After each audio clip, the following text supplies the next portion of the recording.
India বনাম Zimbabwe টি-20 সিরিজের third টি-20তে কাল মুখোমুখি হবে ইন্ডিয়া এবং জিম্বাবুয়ে।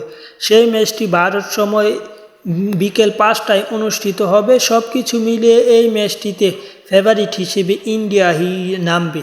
এই ম্যাচ ইন্ডিয়া এবং জিম্বাবুয়ে দুই দলের মধ্যে এই সিরিজে 1-1 সমতা আছে। প্রথম ম্যাচে জয় পেয়েছে জিম্বাবুয়ে এবং পরবর্তী ম্যাচে জিম্বাবুয়েকে 100 রানের ব্যবধানে টি-20 ক্রিকেটে হারিয়েছে ইন্ডিয়া। সব কিছু মিলিয়ে বিশ্ব চ্যাম্পিয়নদের জয়ের পাল্লাটাই ভারী থাকবে এবং পরিসংখ্যানের কথা যদি বলি সেখানে অনেক এগিয়ে টিম ইন্ডিয়া। সেই হিসেবে ইন্ডিয়া অবশ্যই ভালো কিছু করবে এবং সিরিজে এগিয়ে যেতে চাইবে এবং জিম্বাবুয়েও চাইবে সিরিজে কিছুটা এগিয়ে থেকে নিজেদের সেরা প্রমাণ করার জন্য এবং র্যাঙ্কিংয়ে কিছুটা এগিয়ে যাওয়ার জন্য। জিম্বাবুয়ে অত্যন্ত বাজে খেলছে বর্তমান সময়ে, ওয়ার্ল্ড কাপ কোয়ালিফায়ার থেকে বিদায় নিয়েছে এবং 2024 ওয়ার্ল্ড কাপ খেলতে পারেনি। টি-20 ওয়ার্ল্ড কাপ যেটি সেটি খেলতে পারেনি জিম্বাবুয়ে।